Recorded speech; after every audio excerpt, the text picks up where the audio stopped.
Olá, pessoal. Estamos aqui na disciplina Ensino de História e Cultura Africana e Afro-Brasileira, dando início ao módulo 2. O módulo 2 a gente vai conversar um pouco, discutir sobre diáspora e oralidade. Essa unidade 1, a gente vai conversar sobre a diáspora africana e suas implicações. Então, a gente vai pensar um pouco o que é diáspora, O que foi essa diáspora africana? Então, e quais são as implicações que se tem, no nosso contexto? Então, a gente vai conversar, dialogar um pouco sobre essas questões. Então, para começar, a gente vai pensar um pouquinho, o que é diáspora? Então, originalmente, se a gente for fazer a pesquisa, sobre o que é diáspora, ela foi usada para quê? Para designar o estabelecimento dos judeus fora de sua pátria. E aí se vincula, a vários laços históricos, culturais e religiosos. Então, esse termo, originalmente a palavra, ela está vinculada à questão dos judeus indo para outros lugares. Então, por extensão, o conceito também, hoje, ele é utilizado para designar, os negros de origem africana que foram deportados para outros continentes. E seus descendentes, a partir de estar em outro continente forçado, que eram filhos dos escravizados na América. Então, foi a partir dessa origem, a partir dos povos judeus, e que agora, a gente também utiliza, a questão da diáspora africana para se remeter ao quê? Aos negros e negras que foram deportados, que foram escravizados e que foram trazidos, forçadamente para o continente americano. Então, o que é importante a gente saber, Vamos pensando no continente africano, esse início, dessa diáspora teve um início muito antes da Era Cristã. Então, a questão dos povos africanos procurarem outros lugares, saírem do continente africano, é muito mais antiga do que a gente possa imaginar. Só que lá no século VII, na Era Cristã já, a gente vai ter um apogeu por conta do quê? Por conta da expansão do Islã, Vamos ter também o quê? O tráfico transariano, que foi, além desse tráfico, a gente teve também uma imigração por vontade própria, que estava mais ligada aos intelectuais, aos que tinham mais recursos financeiros e econômicos, que foram procurar outros países, outros continentes, outros lugares, para tentar estabelecer uma vida econômica mais estável, e a tentativa também de enriquecimento a partir do que estava emergindo no mundo naquela época. Só que quando a gente chega no século XV, a gente tem o quê? A gente tem um aumento, um aumento da tecnologia, um aumento das ligações marítimas. E aí a gente vai ter o quê? O aumento também desse tráfico, o aumento de tráfico de escravizados. Aí vamos pensar, quando chega, no tráfico vinculado às Américas, é quando a gente vai ter sua amplitude máxima. É quando os negros e negras são deportados contra a sua vontade, e aí a gente pode dizer o quê? Que essa diáspora africana, quando os negros e negras foram levados forçadamente para a América, é onde vai ter sua amplitude máxima. O Brasil, é importante a gente saber disso, que o Brasil ele foi o maior importador de africanos e africanas. Tá?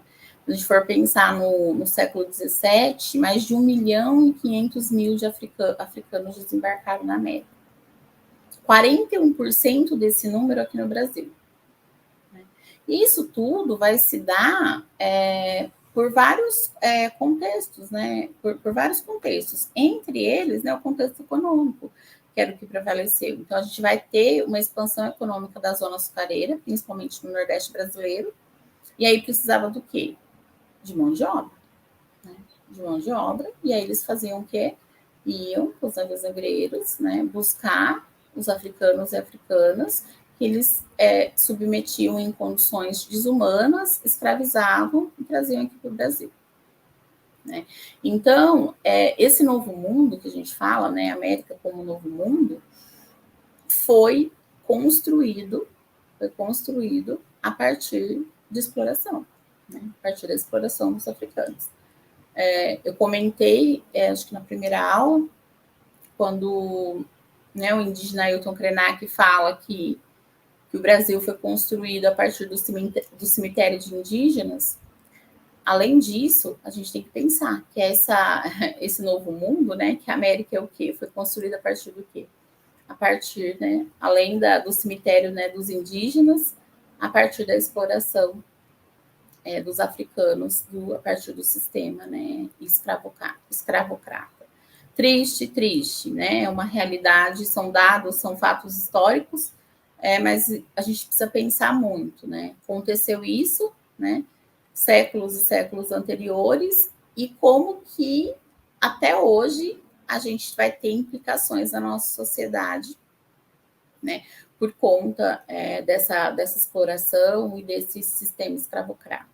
E até quando a gente vai, né, ficar de braços cruzados, né, sem lutar e sem se comprometer por uma transformação que mude, né, que mude a história, né, que mude a história atual, né, em que vivemos população negra em desigualdade em relação à população branca, que se vincula diretamente a fatos históricos passados e esse sistema escravocrata. Trago essa imagem aqui do tráfico negreiro, né, dos navios, como que as pessoas negras, africanas, elas eram, né, submetidas, né, ao tráfico, como que elas vinham para o Brasil nos navios negreiros. Que é importante a gente saber, né, como que eles eram tratados, né, nos navios negreiros. Aquela coleção que eu já apresentei para vocês, de História Geral da África, ela vai ter capítulos que vai tratar diretamente sobre esse tráfico negreiro e como que eram os navios negreiros. Então, as informações que a gente tem é que, né, os escravizados e escravizadas, eles foram tratados, eles vieram, né, em condições desumanas, um em cima do outro. Se alguém ficava doente ou apresentava qualquer coisa, era lançado no mar. Pouca alimentação, né? Pouca alimentação. Muitos se jogaram no mar para resistir, né? Porque eles não queriam, né? Eles estavam sendo trazidos forçados e eles não queriam se submeter porque já tinham, né? Já tinham ouvido, né, os relatos. E aí eles se jogavam no mar, né, para não se submeter àquela situação. Mulheres abusadas sexualmente. Então, não foi uma situação muito desumana, né, nos navios negreiros. E por que eu trago essa imagem ao lado, que é da boneca Bayomi? Né? Muitas pessoas conhecem essa boneca, é uma boneca que ela é feita a partir com nós, né? Então, a gente usa tecido negro, tecido preto, e aí a gente faz alguns nós, forma uma boneca e a gente coloca geralmente alguma estampa de etnia africana, né? E aí se configura como uma boneca Bayomi. A gente tem uma discussão que está posta, né? E que não se chegou a nenhuma conclusão, mas tem uma vertente que é bem importante. O que se conta, né? Se conta que as crianças que vinham, primeiro que não eram muitas crianças que vinham nos navios negreiros, né? Essa coleção, na, né, História Geral da África, vai mostrar isso, que não eram muitas crianças que vinham nos navios negreiros, muitas crianças que vinham também e se davam trabalho, adoeciam, eram lançadas no mar. E o que se traz com essa história, né, da boneca Bayomi? O que se diz? Se diz que as mulheres, né, escravizadas dentro do navio negreiro, elas tiravam um pedacinho da roupa delas e faziam essas bonecas com nós para as crianças brincarem, para distrair as crianças. Tem uma parte do movimento negro, né, que defende essa questão por conta que não tem fontes, mas por conta da questão da oralidade. Uma outra parte vai dizer assim, fazer essa defesa dessa história é romantizar o que aconteceu nos navios negreiros. É romantizar, é dizer, olha, eu tinha tempo até, né, para brincar, né, eles estavam em condições em que as crianças podiam sentar e ficar brincando com bonequinha, né, e que não é a realidade, né, porque a gente romantiza dessa forma. Diante disso, a Helena Martins, que é essa mulher da imagem, ela até patenteou, porque ela é uma artista, né, de Minas Gerais, uma mulher negra, e que ela lança essas bonecas, inclusive com esse nome, né, a Bayomi. Então tem aí uma discussão, mas por que eu trago essa discussão? Independente onde vai chegar, né, onde vai dar toda essa discussão, e uns defendem, outros não defendem, mas é para mostrar que não devemos romantizar em momento algum, né, o que aconteceu com as pessoas que vieram da África. E nesse sentido, lembro também quando tem aquela cantiga, que infelizmente ainda é muito trabalhada, né? Escravos de Jó jogavam caxangá, puxa, nana, né? Nem sei cantar a música inteira. Primeira coisa, né? Vamos pensar, escravos, né? Escravos de Jó. Né? Tem um viés religioso aí também, né? Por conta de Jó, dos estudos bíblicos, mas escravos de Jó, vamos pensar, escravos, ninguém é escravo porque quer, né? Não é mais para a gente falar escravos, são escravizados, né? Aí jogavam caxangá, tira, põe. É uma maneira também de romantizar, né? Que tinham jogos, isso, aquilo. Na situação em que eles foram trazidos para o Brasil, né, e para outros países, uma condição tão desumana, e quando a gente coloca, porque eles brincavam, porque eles jogavam, quando eles tinham momentos, né, momentos, por exemplo, de culto religioso, eram momentos de resistência, até esses momentos eram momentos de muita dor. Né? Então a gente precisa, quando a gente escuta as histórias, por que eu trago isso também? Porque a gente precisa buscar as fontes das discussões, né? Então essa cantiga vem a partir do quê? O que vale a pena eu trabalhar com essa cantiga na sala de aula, com tantas outras cantigas populares que eu posso trabalhar? E é uma questão que vai muito além, né, dos fatos históricos, a questão da oralidade, né, se essa história é uma história que é verídica e não é. Porque é até hoje perpetuar, por exemplo, enquanto professora também de pedagogia, muitas vezes falar assim, vou trabalhar boi da cara preta, pega esse menino, vincular a questão da cor preta a coisas ruins, né? Então, até quando a gente vai reproduzir? Até quando a gente vai falar coisas, né, ter expressões, usar palavras, e aí eu poderia dar muitos outros exemplos, né? Quando a gente vai falar, tal pessoa falou isso, está denegrindo a minha imagem, né? Que isso é muito usado, né?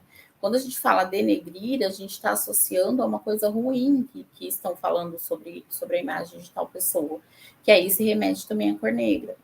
Então, a gente precisa prestar muita atenção no que a gente reproduz, no que a gente fala e quais são as fontes que a gente busca.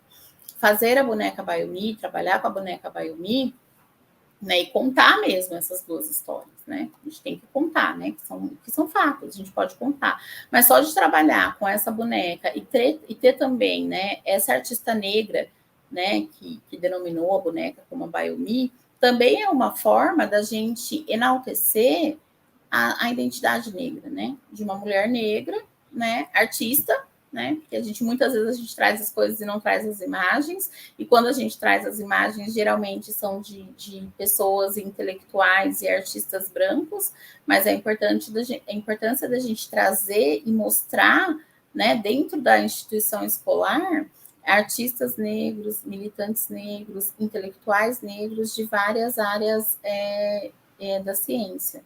Então, é bem importante que a gente sempre busque a fonte e que a gente não romantize. E quando a gente não tem o conhecimento, é muito melhor a gente não trabalhar do que a gente trabalhar de qualquer jeito. Hoje tem foi reescrito, por exemplo, dá para se trabalhar de outro jeito, não é escravos de Jó. Guerreiros de Nagô jogavam caxangá.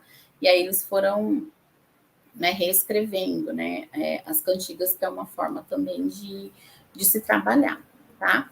Então, como eu já disse anteriormente, né, a gente tem a colonização do Brasil a partir dessa dizimação da população indígena, e aí a gente vai ter o quê? A escravização dos povos africanos.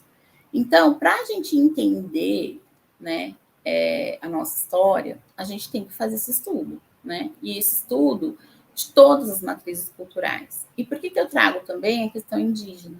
Porque a gente vai ter a Lei 10.639/03, depois a gente tem a 11.645/08, que é para integrar também a história dos povos indígenas, né, dos povos originários, como obrigatoriedade, né, em toda a instituição de ensino, seja ela pública ou privada. E muitas vezes a gente também coloca os povos indígenas como único povo, né? Então a gente precisa entender, a gente precisa estudar sobre, né, as várias etnias indígenas, as várias etnias dos povos africanos. Porque se a gente não faz esse estudo, e durante o nosso processo de formação inicial, dá conta da gente saber tudo? Não dá conta, né? Mas enquanto futuros professores e professoras, né, assim como outras profissões, e eu gosto de dar um exemplo, quem aqui, né, quem de nós, vamos pensar, quem aqui, não só no Brasil, mas no mundo, a gente quer ser consultado, né, por um médico que se formou, sei lá, na década de 80 e que não atualiza os seus conhecimentos em relação à área da medicina que ele atua. Ninguém quer, porque ninguém tem coragem, né? E por que nós, professores e professoras, temos que estar pautados, muitas vezes reproduzir a educação escolar que a gente teve na década de 80, 90, seja qual for, né? Então a gente tem que entender que a gente também é estudante permanente, né? Que as pesquisas atuais que a gente tem apontam evidências científicas que passou da hora da gente pensar na educação e numa educação a partir de evidências científicas, né? Então a gente vai pensar em todo esse contexto histórico que tem, mas a gente vai trazer a gente tem todas as evidências científicas que são consequências de todo esse histórico de dizimação da população indígena, de escravização dos povos africanos, que vão reverberar nos números e nos índices que a gente tem hoje e as evidências científicas que apontam que precisa ser superada urgentemente. Como que a gente vai superar? Uma vez fiz uma atividade com as crianças e como eu trabalhava, né, com a questão dos povos indígenas, dos povos africanos durante todo o ano. E aí, no início do ano, eu sempre fazia uma atividade que eu queria que eles me falassem um pouco sobre a população indígena, né? O que eles sabiam. Crianças de 5 anos. É uma turma, eu não vou esquecer essa turma. E aí, o que vocês sabem sobre os indígenas? Eles andam pelados, eles comem gente, né? Essa imagem que as crianças tinham quando eu falava de povos indígenas. E como que eu tinha, durante todo aquele ano, né, todo um processo educativo para que as crianças, mesmo crianças bem pequenas, para que elas não tivessem uma outra imagem, um outro conhecimento dos povos indígenas. E aí trouxe, né? Tinha amigos indígenas na universidade que estudavam, e aí trazia os indígenas para conversar com as crianças, para falar da cultura. Isso que a gente precisa fazer, né? A gente precisa mostrar, fazer com que as crianças e os jovens que eles superem toda essa imagem estereotipada que eles têm dos povos que construíram o nosso país. Os povos que a gente deve muito para eles. A gente deve muito. Então, como que a gente tem, né, se comportado diante de situações assim. Outra coisa que é muito comum e que eu sempre me posiciono, quando a pessoa fala assim, nossa, mas você vai fazer isso, eu em programa de índio, né? Ou então, né, e aí a gente vai ter várias falas estereotipadas, preconceituosas, e quando a gente se cala, quando a gente finge que não está ouvindo, quando a gente não se posiciona, a gente está mostrando qual é o nosso posicionamento de mundo. De que lado que a gente está, contra quem a gente está e a favor de quem a gente está, que Paulo Freire sempre diz, né? Então, a todo momento, a partir das nossas ações, dos nossos posicionamentos, a gente está a favor de alguém e contra alguém. E a gente precisa se decidir a favor de quem a gente está. A gente está a favor de um mundo, né, de um país que seja menos desigual. Então, qual que é o meu posicionamento que eu preciso ter a cada dia? Então, pensando, né, vamos pensar sobre em dados mais gerais, o Brasil ele importou, né, aproximadamente 4 milhões de escravos, né? E quantas morreram, né? E o que aconteceu? A sociedade, né, americana no geral sempre foi hostil, né, aos africanos e à cultura africana. Então eles não eram considerados, né, como uma cultura, eles nem era considerado cultura, né, a deles, era considerado qualquer coisa. Então, eles nunca foram valorizados e eles nunca foram respeitados nos elementos culturais que eram muito diversos, porque eles eram de várias etnias, que eles trouxeram aqui para o Brasil. E como que hoje a gente faz para superar tudo isso? Para superar e trazer à tona todas as influências que a gente consegue enxergar, né, nos nossos dias, nas nossas vivências cotidianas, mas de uma forma que seja valorizada, né, de uma forma, a gente se comporta assim, né, tem a questão de corporeidade, por exemplo, a gente se comporta assim por conta do quê? Por conta de toda a vivência que se teve no nosso país, da cultura africana e de diversos povos. Então, se a gente for pensar, né, nas influências, o que é o fenótipo, né? Que aí vem um pouco do que eu já falei, né? A textura do nosso cabelo, o tamanho da nossa boca, né? O tamanho do nariz, a cor da pele. Então, essa é uma influência que a gente vê e que é muito direta, né? Por isso que muitas vezes, né, as pessoas vão falar, né? Todo mundo tem um pouquinho de sangue negro, né? Mas a grande questão é por que a gente está falando assim? A gente está falando assim para justificar, não, né? A gente vive numa democracia, todo mundo tem um pouquinho de sangue negro, ninguém é racista, né? Ou a gente está fazendo um reconhecimento de forma positiva, né? Da influência que é impactante, marcante, de forma positiva na nossa vida atual. É assim que é colocado. Uma coisa que a gente precisa sempre, né, se perguntar. Língua, se a gente for falar. Daí tem vários, né? Se a gente for fazer pesquisa, tem várias palavras do nosso vocabulário, né, que foram oriundas dessa mistura, né? Tanto dos povos africanos quanto dos povos indígenas. Se a gente entra na questão de religião, né, religião é uma questão que as pessoas de religião, né, de matriz africana, desde as crianças, jovens, né, pessoas adultas, sofrem, né, muito preconceito. Tive um relato de uma estudante que a criança ia para a escola com uma guia e as outras crianças chamavam, criança, acho que era adolescente, acho que era 7º ano, 6º ano, chamava de macumbeiro. Olha macumbeiro, olha macumbeiro. O que a professora fez? Né? Ao invés de fazer todo um trabalho, né, de superação desse estereótipo, desse preconceito e de respeito à religiosidade, né, as religiões de matrizes africanas, ela falou para o menino que era para o menino chegar na escola, tirar a guia e guardar na bolsa. Porque desta forma, as outras crianças não iam xingar ele não iam ficar xingando ele de macumbeiro. Porque se a gente pensar nesse contexto, né, macumbeiro é xingo, né? É um xingamento. Por quê? Porque é uma criança que está falando, ô, seu macumbeiro. Agora é diferente das pessoas que são que frequentam, né, as religiões de matriz africana, e eles falarem sobre a questão, né, da macumba como instrumento também, e a questão de ser macumbeiro é em outro contexto, né? Mas nesse contexto é um contexto de preconceito, de discriminação e de xingamento. Se a gente for pensar na música, né? E aí a gente tem muitos preconceitos, né? Um racismo muito velado. Porque você pega muitas pessoas falando assim, nossa, eu não aguento, né? Esse vizinho, essa vizinha escuta tal tipo de música, tal, né? E aí a pessoa desqualifica completamente. E aí quando você vai ver, né, que tipo de música que é? Qual a origem dessa música?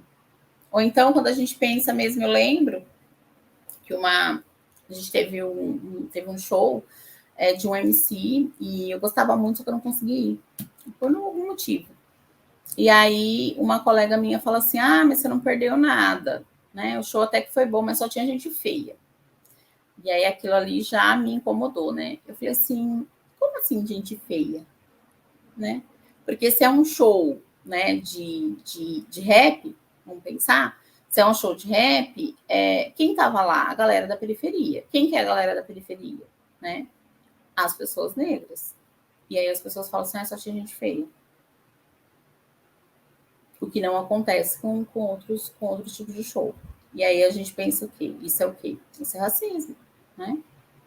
Bom, e aí a gente tem influência na arte, a gente tem influência na culinária, muito cuidado, assim, eu sempre gosto de enfatizar, muito cuidado quando a gente vai, porque a gente vê muito nas escolas, né, desde crianças pequenas, crianças maiores, ensino médio, enfim, que quando a gente vai tratar de elementos da culinária, nossa, trabalhei com projeto, fiz projeto afro-brasileiro, né, fizemos feijoada na escola.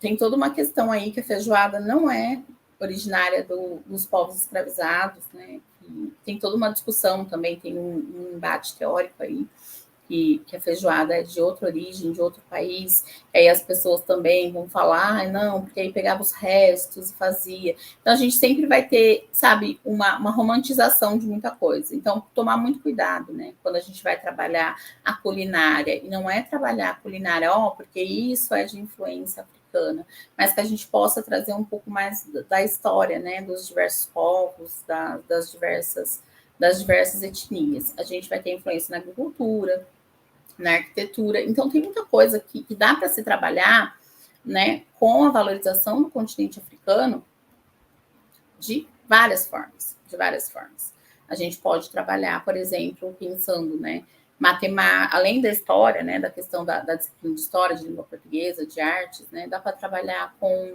intelectuais que influenciaram na questão dos conceitos matemáticos que a gente tem até hoje. Teve muitas pessoas negras, né, com um papel muito importante no desenvolvimento da ciência. E o que a gente mostra? A gente vai ficar até quando mostrando, né? A feijoada, vai ficar até quando mostrando que o Saci Pererê, né? Até quando a gente vai pegar e só falar, existe candomblé e umbanda, mas a gente não se aprofunda em nada.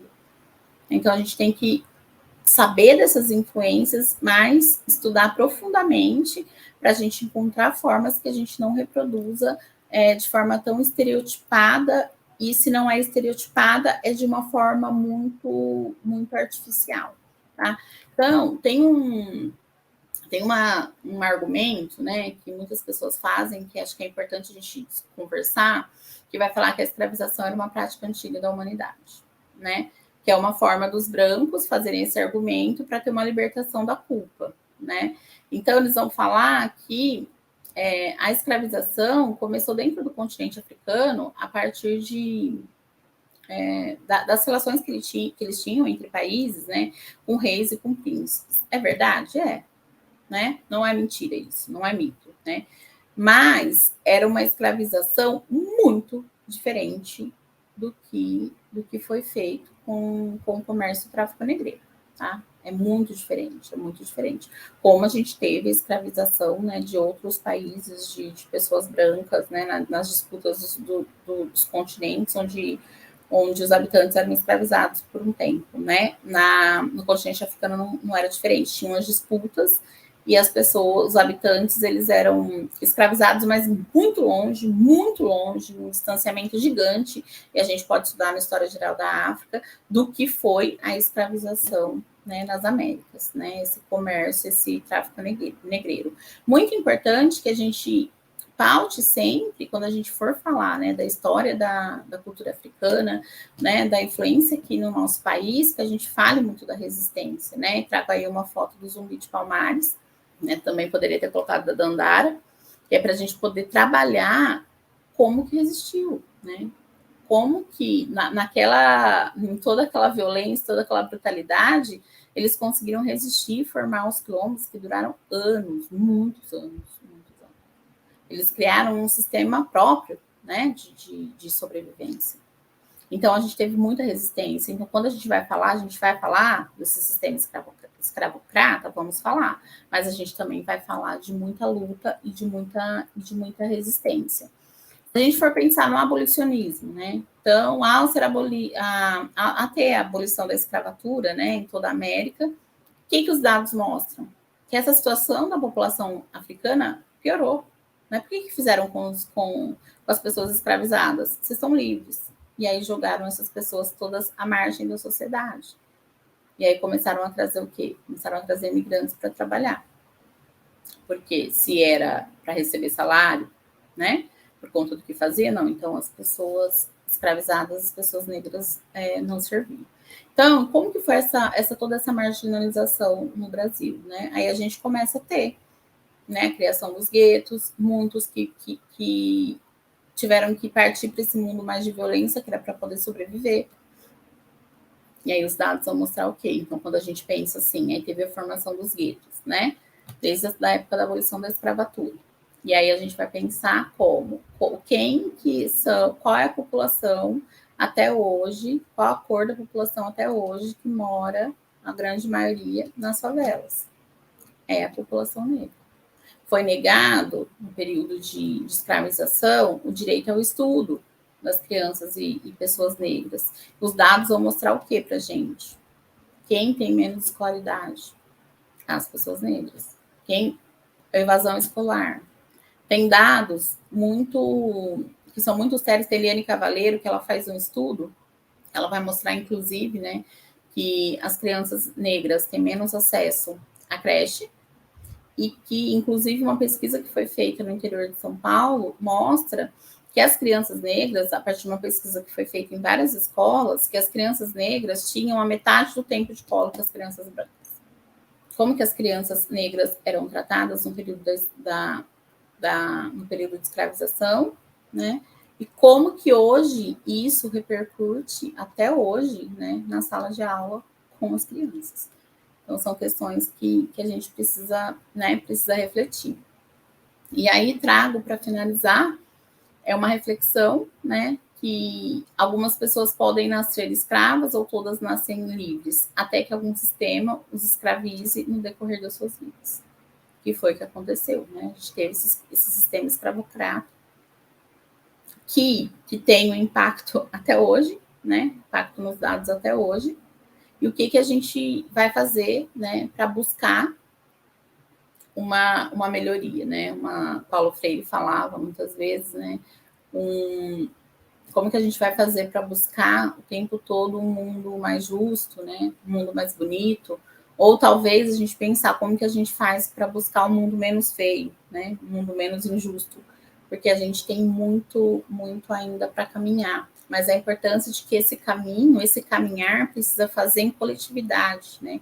Em solidariedade entre pessoas negras e não negras, nessa busca, né, de superação de todo esse estereótipo, esses estigmas que vão trazer a desigualdade de direitos, porque é nisso que a gente vai chegar. Como que a gente faz para garantir igualdade de direitos? E como que a escola tem esse papel, né, na garantia de igualdade de direitos? O que a gente precisa buscar?